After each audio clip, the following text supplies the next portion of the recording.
Something has killed the Walt Disney Company. It's so bad that Disney, usually the king of December, is gone. At the box office, Disney cannot make the top 5 for the remainder of the year.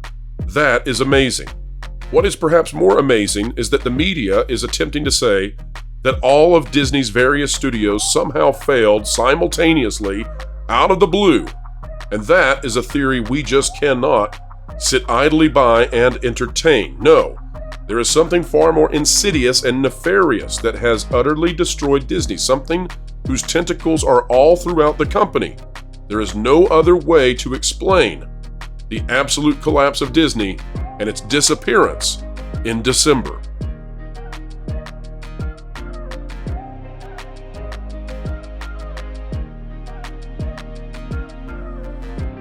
Hello folks and happy days. Welcome back to the WDW Pro channel where we endeavor to explain entertainment, keep you ahead of the culture curve. It is a pleasure that you're here. It's also a pleasure that Spencer of Bounding Into Comics, the editor-in-chief over there, has joined us once more. Spencer, welcome back. Hey Pro, I'm happy to be here. Thanks for having me. Absolutely. Spencer, we're looking at today the fact that the Walt Disney Company has largely been removed by audiences, not by theaters, because there are contractual obligations that mean that many of these Disney movies have to play for a specific amount of time. They have to have a guaranteed number of screens, and yet that doesn't mean that audiences are going to go see those things. And so Disney has been removed from the box office for all intents and purposes for the month of December. It's unlike anything we've ever seen before. So before we get into the topic with the articles, Spencer, I'm just curious, what's your take on this maybe unprecedented moment where there's an obligation for theaters to have these movies and audiences won't go see them? You know, the phrase that pops to mind, Pro, is you can lead a horse to sewage water, but you can't make it drink, right? It's hilarious to me. Like, you know, you guys all saw me laugh a second ago when Pro was going over the topic today, because unprecedented is, I almost feel like short selling what's going on here. This is a holiday season with no Disney movie that anybody wants to see. It's going to be brutal, and as we'll get into. Well, let me read you some movies, Spencer, that they're kind of obscure. You may never have heard of them, but they were the big holiday movies that Disney has been putting out. And folks, I'm telling you, this goes back decades and decades and decades. So just see if you've heard of these before. Beauty and the Beast, Aladdin, The Santa Claus, Toy Story, A Bug's Life, Toy Story 2, The Emperor's New Groove, Monsters, Inc., Enchanted, The Princess and the Frog, Tangled, Muppets, Wreck-It Ralph, Frozen, Big Hero 6, Moana, Coco, Ralph Breaks the Internet, Frozen 2. That is quite the list of holiday movies that Disney has put out and dominated December's past. I think I've heard of like 2 of those. Those are some very obscure, cult hits there, Pro. Nobody's ever heard of. Z-tier Hollywood, exactly. Obviously, like, you know, coming in, I knew that, you know, there were holiday movies, but just to hear them all listed out like that, and just to hear the absolute winners that were in there, and then we get to today. Today, such a drastic drop. The fascinating thing about today is that they didn't have just one movie that was supposed to dominate December. They had 2 movies that they really believed were going to dominate December, and they believed it so much that Bob Iger stepped out at the most recent earnings report and declared that they still had big movies on the way that were going to really help the box office. And wow, was that wrong? Here's how wrong it was. Let's read the article out of Variety by Rebecca Rubin. Timothée Chalamet's Wonka tops box office with $35 million debut. It's more impressive than it might seem, folks. Wonka, a fantasy musical starring Timothée Chalamet, was, or as the eccentric chocolatier, charmed in its box office debut, collecting $39 million over the weekend. It's a sweet start as long as the $125 million budgeted family film has momentum around the holidays, and I think that it will. I don't think it's as good as The Greatest Showman, but I think it's probably going to run somewhat similarly, and so I think it'll have legs and it'll do well. Not as well as The Greatest Showman, but it'll do fine. Now, what's really fascinating about this is we're going to read this article. We go all the way down here. In second place, The Hunger Games. Oh my gosh, The Hunger Games is still there. But the thing about The Hunger Games is it's not impressive. It's only generated $145 million domestically. It has sat there in the top spot or the second spot for week after week after week, and it's made only $145 million. We have seen movies come out in the holidays before that made $145 million in a single weekend. So when you see this movie sitting there, first and second place, what's happening is that Disney has vacated the box office. And so first and second place for the Hunger Games is not all that impressive at all.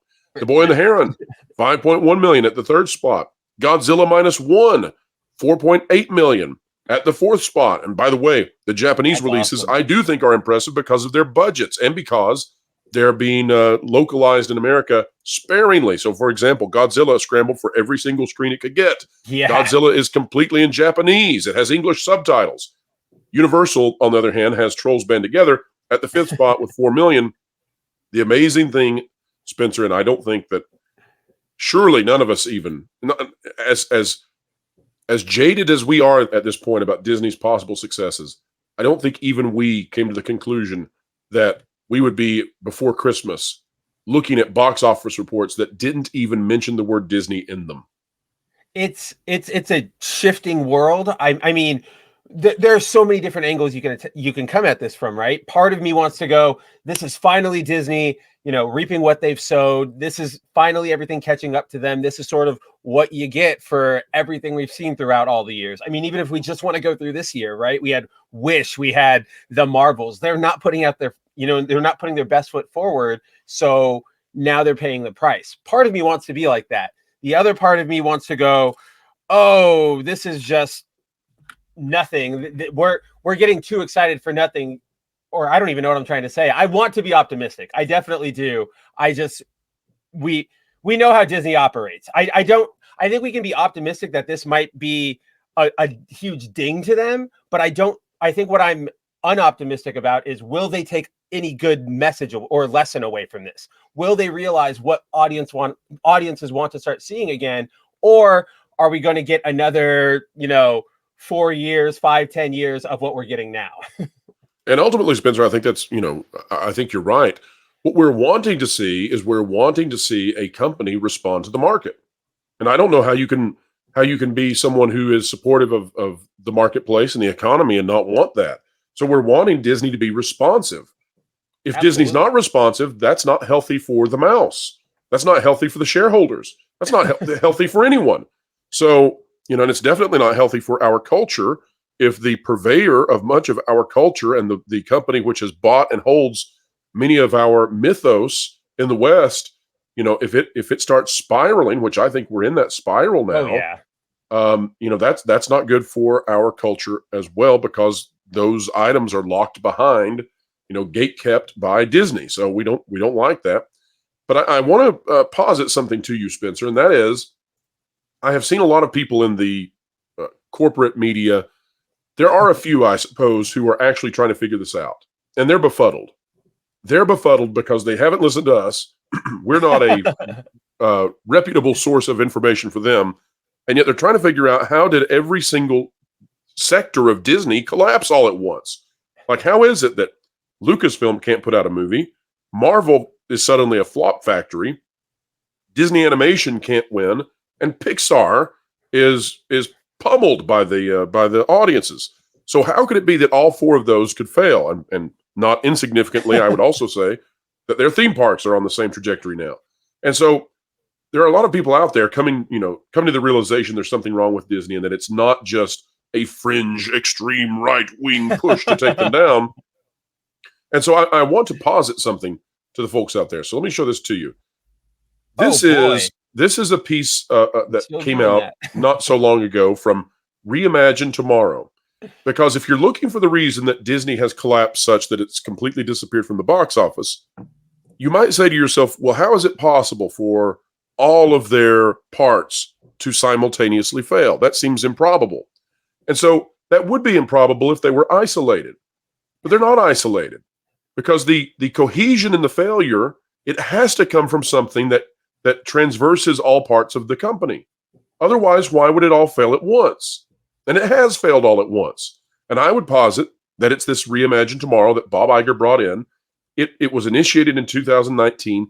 It had the foundations being placed years before that, but it's been there long enough now that it's really been able to take over all of the Walt Disney Company in terms of how it handles things. And I just want to demonstrate this to you. This out of Reimagine Tomorrow, literally the website for Reimagine Tomorrow, which is on Disney.com. It's a huge component of Disney now. It says, unveiling narratives of excellence, Hispanic / Latinx voices in employee storytelling. And the first thing that stands out to me is, Latinx, I think, is offensive to the vast majority of Spanish-speaking people. I think it's grammatical colonialism. 100%. Yes, I mean, if you were a native Spanish speaker, I don't think you would ever naturally come up with the idea of putting a consonant on the end of a Spanish noun as a way of, unless you were like a Spanish 90s metal band, right? Then you would put like we're exactly. Latinx. So let me read the first paragraph out of this, and we'll make this make sense in just a moment, folks, why we're going here to explain it. In this press release out of Reimagine Tomorrow, it says, at the Walt Disney Company, all of us are storytellers. To celebrate Hispanic Latin American Heritage Month, we explored this theme with a panel discussion between leaders from across Disney. Our virtual event, Unveiling Narratives of Excellence, Hispanic / Latinx Voices in Employee Storytelling, brought together current employees, members of the community, allies, and members from the Hispanic Scholarship Fund for authentic conversation and networking. And so if we close this out and we just look at Reimagine Tomorrow, it's nonstop. And if we look at our intentions, achieving our goal of a reimagined tomorrow, demands transparency and accountability. From our culture to our content experience, we are working together to translate our intentions into actions. Spencer, this is a political, ideological, cultish kind of push inside the company that has infiltrated every part of it. And even if their intentions were altruistic, even if it just came down to they wanted to empower people who have been disempowered, the pragmatic effect of it has not been success. It's been 100%. Anti-success. Is there anything? Am I missing anything, Spencer? No, I don't think you are at all, because, well, first of all, the fact that they're just realizing that this is, Disney, something's going on in Disney and they're spiraling because they don't listen to us. Well, they should be catching the WDW Pro recap shows going on until the end of the year, right? Where you're into all the scoops that you've gotten, because you've been very accurate over the year. But well, Spencer, we hit. Let me take a victory lap for a moment. For the folks out there who may not have watched it, we did our first audit of the scoops and the everything that I had covered in the past year, and we had Culture Casino and Lauren Connor come on to audit that. They found a 90% accuracy for this year so far, and what we've audited, 90% in the stories that we broke on this channel for accuracy. And I think that's just fine with me. I'll take 90%. Oh, absolutely. Go ahead, Spencer. Just give it up to Pro and all the team. But the one of the key points that you sort of touched upon, and I think sort of wraps this all together, is that there has to be something underlying all of this, right? Some connective tissue. And you touched upon how,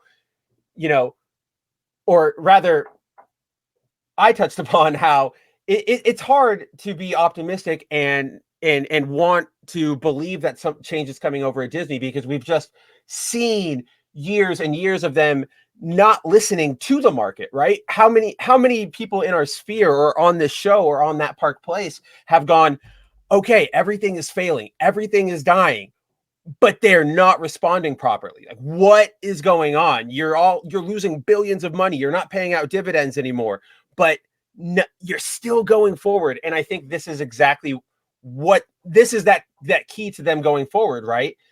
Nothing else matters except the message, and nothing else matters except reimagining tomorrow. So as long as all of their stuff sort of promotes that goal, so you get the Marvels, you get, Wish, you get stuff like that.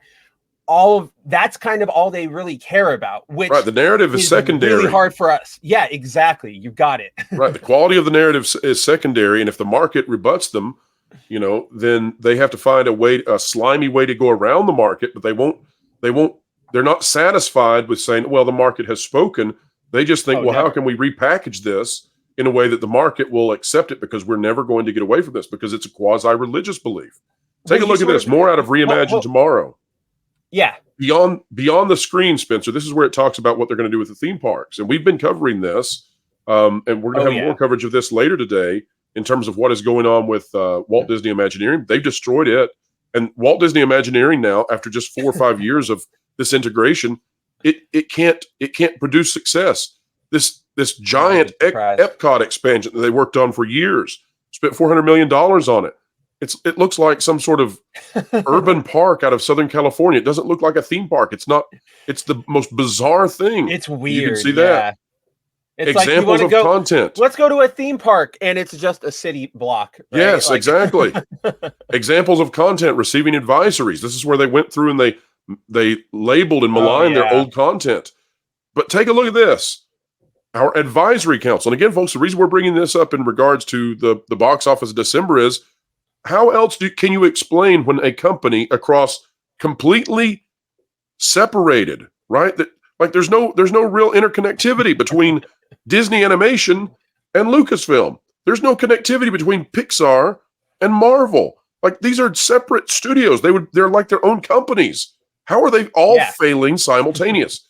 Look at this advisory council to Reimagine Tomorrow. Again, perhaps the most powerful DEI initiative in the country in terms of corporations. These are the advisors that are helping Disney with this. The AAFCA, CAPE, Define America, Gina Davis Institute on Gender and Media, GLAD that Media Institute, Hollywood Health and Society, Illuminative, NALIP, Respectability, the Science and Entertainment Exchange, and Tannenbaum. Spencer. Those all just sound like what do you call it? Money laundering fronts to me. Respectability? Come on. You couldn't come up with a more corporate parody if you tried. Well, Spencer, think about this. There's not a single conservative or moderate entity on that list. Oh So no, absolutely not. Disney's reimagining of tomorrow. Think about that. This, I mean, from a functional standpoint, Disney is claiming, and we should take them at their word, they are claiming that since at least 2019, that they have reimagined tomorrow. And the people and the entities that are reimagining the tomorrow, which I suppose that they are propagandizing to children through the content, that's the idea. Oh, yeah. The reimagined tomorrow doesn't include any conservative voices. It doesn't include any moderate voices. It includes only voices from a very far-leaning perspective on one end of the political spectrum. And I mean the end of the political spectrum. Oh, yes. So how could we not anticipate that Disney would destroy itself if it did this? And it did. Think about this, Spencer.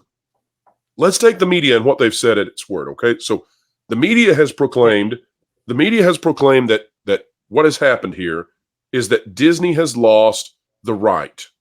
But that can't be right, because if Disney had only lost the far right or the conservatives or the Republicans or what have you, then Disney would only be down 33%.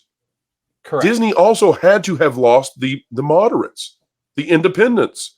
That's the only way that Disney can arrive at a place where it can no longer even make the top 5 at the box office with 2 tentpole films. And we've seen this all year long. We've got news, Spencer. Yeah. This is speculation because it comes from a source that we can't corroborate, but we're hearing that, you know, some of the biggest hotels on the Walt Disney World property are running at very low, what would you say? They have high vacancy. Right? Let's put it that way. They have exceedingly high vacancy for the holiday season. That's the best way to put it. So, Spencer. Not even surprised. Yeah. What does it worry you as much as it worries me, the idea of reimagining tomorrow that has no conservative or no moderate voice? And I'll say this before I hand it to you. It would worry me if I saw a corporation reimagine tomorrow. Well, number one, that worries me plenty enough already. But if they did so, and they said, it's only going to be conservative voices, that we're only going to listen to conservative voices. If McDonald's did that, if Lowe's did that, if Home Depot did that, I would say that's a recipe for disaster. You better be listening to a wide swath of consumers. Take it away, Spencer. Well, see, I want to point out something that stood out to me in the Reimagine Tomorrow graphic that we were looking at with the Latinx Hispanic storytelling. There was the opening line there says something along the lines of, "We are all storytellers," right? And I think that is sort of the mentality at the very, very base of this, because for all the good intentions, for all the altruistic, goals that people could go into this for, may have gone into this for, again, for as many propagandists that are out there and are trying to actively, damage things and use this as a culture war. I definitely think there are a bunch of people who've just been swept up in the language, in the emotion of it. It happens. But I think, we're all storytellers really puts forward that idea that we are in charge. What I have to say personally is very super, super, very important. I'm the best. Obviously, a lot of folks here are, watching your show, probably loved comic books or love comic books still, have seen the recent rant going around by Glenn O'Leary of the Comic Palace over in Massachusetts. It's the big thing going around with Mark Millar and everybody right now. But that's something he identifies specifically is we don't want to, new writers these days, they don't write these characters. They write these self-inserts. They go, oh, I'm going to write Captain America if I was Captain America. And I think that's the mentality that weaseled its way in here. I know I'm so important. I know what's right. People want to hear what I have to say. So I'm going to do what I want to do. And I'm not going to care about anything else. Right. And so you have a lot of people coming from a more left-leaning perspective, just coming into the industry, and then they go whole hog. They go, you should be listening to me. I know what to do for, the future. I'm the change maker. And so they get in there, and then that's what they focus on that. And when you focus on that, they sort of make it a part of their personality, their existence, where I'm not just an employee at a company. I'm a fighter. I'm fighting on the front lines of a whatever conflict, whatever you want to call it. And that just starts leading into more combativeness, and it makes you more insular. And it's just, it is a recipe for disaster. Because they often can't treat the people in their family well. They often can't clean their room, but they can fight an imaginary villain, and that leaves them feeling better about themselves. It's vacuous, but they can try. But let me show you how insidious this is, Spencer. And then I want to talk about the cost here. We're looking back at Reimagine Tomorrow again, celebrating Hispanic and Latin American cultures. I want to read this quote, and I just want to show people what sort of snuck in with the Trojan horse here and how it must make people feel. It says, I'm looking forward to watching the Disney community come together and celebrate this joyous month. There is so much we have in store for everyone, from insightful conversations with some of our very own Hispanic Latinx leaders to celebrating all our beautiful Hispanic Latinx cultures throughout the month. Shared Janeth Fuerte, analytics and insights analyst and one of the co-leaders of Heritage Month celebrations within Disney's business employee resource groups. Now, those BERGs, B-E-R-G, business employee resource groups, what those are groups. There's none for white men, as far as I can tell, i.e. men of European descent. But if you fall into particular categories, you get a group for you to associate with and help you and make sure that you get promoted and all that sort of thing. And imagine for a moment, Spencer, that you're a person, that you are a person who identifies as Hispanic or Latin, Latino, and you see Latinx and you disagree wholeheartedly with it. Well, the message to you, if you say, well, no, I'm not Latinx, I'm Latino or Latina, because that's actually how we say that. The message to you, if you don't agree with the colonialization of your culture, is, bueno, lo siento, pero tú no eres un parte de esa comunidad in Disney, right? Sorry, you're not 100%. A part of us, because it's not enough for you to be Latino or Latina. You are Latinx at Disney. And what that means is you are a particular variety of Hispanic at Disney, or else you're unacceptable at Disney. And that is how they sneak this in. And I think it's insidious. I think it's wrong. But this is the propagandification of the company. It's what they've done. It's what they're doing. And I don't see a way to turn this around without severing this Reimagine Tomorrow. They can come back with some sort of program that's there to help underrepresented voices. They can come back with a program that helps people who, don't have the traditional route into the company and maybe don't have the institutional power. But Reimagine Tomorrow, as it's currently constituted, I think is so cancerous to the company that it has to go.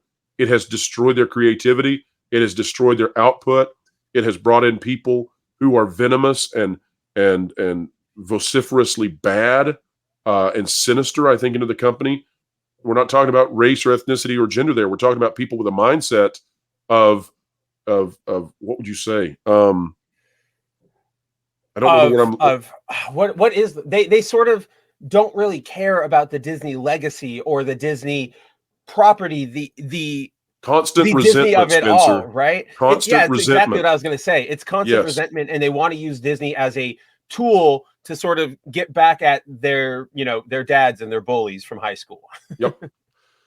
Well, the cost of that, of course, Spencer, if we look at all of those movies that we discussed at the beginning of the video, Beauty and the Beast, Aladdin, Toy Story, Bug's Life, I mean, we can keep going and going. I'm not even naming them all, okay? But if you want to go back, and you can go way back, at least into the 80s, probably earlier than that. But if you want to look at the dominance of Disney, you're talking about billions and billions and billions of dollars over the decades, which was money that came into theaters, that came into communities. It was money that came into the hands of all of those people who are dependent on the film industry. And when Disney has brought this in only 4 years, they've wiped themselves out such that that money is no longer flowing to theaters, communities, and everybody who needs it. And so there are more stakeholders in this than just Disney. And for that reason, I hope that Disney will course correct, but it's going to need to be one heck of a course correction at this point. And it's not going to be one that they can just easily sidestep and say, whoopsie. I think that outside of Deadpool 3, Spencer, 2024 could be even more of a reckoning for Disney than 23. I don't disagree, especially because after Deadpool, it's sort of a big blank in their release schedule. We really don't know what plans they've got going. We know they're scrambling over, across all their divisions, whether it's Lucasfilm with their Filoni plans, or it's Marvel with their multiverse saga plans, or it's Pixar with just getting something out there that doesn't get, or doesn't absolutely bomb. It's a scramble time over at Disney. And it just doesn't, we haven't heard anything that sort of says something great is coming next year. We haven't seen anything. We see them continue to push Reimagine Tomorrow. At this point, it is really just, wait and see what happens. Again, we'd all love to see it change, but as long as Reimagine Tomorrow is here, like Pro said, I don't see it. I don't see that change coming at all. We need to reimagine the tomorrow of Reimagine Tomorrow. Yeah, I think Disney should start reimagining their Reimagine Tomorrow. The reason I say that 24 could be worse, number one, it's almost impossible for them to lose more money than they did this year. Probably going to land at 1.4 billion. They might actually lose at 1.5 billion. But dang. Right, but I think even worse than that, somehow, in 2024, is that they are being forgotten. And they're not necessary anymore to families. And so that is worse. The apathy stage is worse. That's where Star Wars already is. But that is where the rest of their stuff is headed. We will find out. Folks, if they come out with Inside Out 2 and it does well, we'll come out with a mea culpa and say, sorry, we got it wrong. People do still care about Disney. But they may have anxiety with Inside Out 2. We do not in our predictions. Spencer, thank you so much for stopping by and evaluating what is going on. Absolutely. That has managed to sink Disney at every part of it simultaneous. It cannot be, ladies and gentlemen, that every one of these studios just suddenly started to suck at the same time out of the blue. That's like, throw that away. That is a garbage theory. The right theory is that there's something at the heart of Disney that's interconnecting these that is nefariously destroying them. That is the correct answer. Spencer, not nefarious is your content over at Bounding Into Comics. What do you got coming up? Absolutely. Well, today, we've got a bunch of articles coming out. There's been a bunch of anime coverage from the recent Jump Festa event over in Japan, announcing a bunch of new series, movies, manga, all that fun stuff coming from our reporter Nerdigans. I've got a story coming out on the leaks for Suicide Squad Kill the Justice League. It's not going to be great, Bat fans, but that's what we've got going on over there today. Sounds great. Well, Spencer, we're looking forward to reading that content. And manga sure is taking off again as the West cedes all of the territory of comics to another market that remembers how to make. You mentioned Godzilla and Boy and the Heron in the top right there. It's the sweep's happening as we speak. Well, the reason that we bring those up and the reason that we applaud those, even though their box office numbers are much lower, first of all, their budgets are much lower, so they're making profits. But second of all, if those come out with sequels, or if they get the kind of support that Western movies usually do. So let's say that Godzilla had released on 4,000 screens with a $100 million marketing push and a fully dubbed English version for people to watch. That film could have easily made $400-500 million. It's amazing. So that's what we're saying is these are the harbingers of what could happen. if Hollywood fails, theaters specifically, are going to look for someone to be the light in the darkness that come save them. And we may just need that. All right, folks, if you like content like this, consider clicking the like button, share, subscribe. When you click it, you stick it to the algorithms. It's the notification bell. Drop a comment down below. Let us know your thoughts. And wherever you are and whatever you're doing, keep learning, keep growing, and keep having fun. Wilton, you know you're not allowed in the kitchen. And, it smells like burning dog hair. What are you doing in here? Well, I got a DM from Slade Wilson on how to roast Jonas.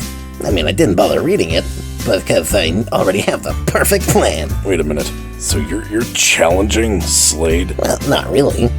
It's more like what Caffeine Kennedy and Kevin Feige do to Disney. A tag team of destruction. Plus, we're also making sure that everyone knows to subscribe to WDW Pro this Christmas. Well, I appreciate you helping Pro, but doing one good thing does not make up for both of you doing a bad thing. Pro's making sure everyone gets accurate information and stays ahead of the culture curve, but, oh man, what is that smell? You're not really... Oh, yeah, no, I'm literally roasting Jonas in the oven. I mean, I was kind of confused on where we were going with that line of questioning in the first place. Roasting someone's a figure of speech. You don't actually cook them. Somebody! Oh my! Hang on, Jonas!